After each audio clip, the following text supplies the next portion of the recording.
когда есть чистота в окружающей среде, во-первых, все получают чистый кислород, чистую воду, а это залог здоровья. Это, во-первых. Дальше экология.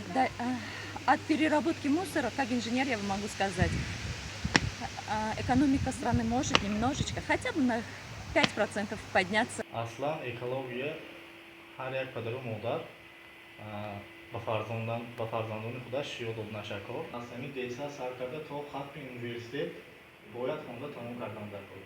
аз падару модар аз фарзандо сар кардагӣ мо бояд ҳисси табиат дӯстдоштанӣ дошта бошем, чунки имрӯз мо мебинем дар ҳамаи ҷо падару модар такя ба фарзандон мекунанд. Мисол партофтани мусора дар гардани фарзандон мемонад. Возьмем хотя бы, например, пластик. Мы знаем, что мы очень много используем его в нашей повседневной жизни, в быту. И поэтому, наверное, вот в том числе надо учить наших детей, как обращаться с этим материалом, где его хранить, как его утилизировать, можно ли его сжечь, можно ли его выбрасывать где попало.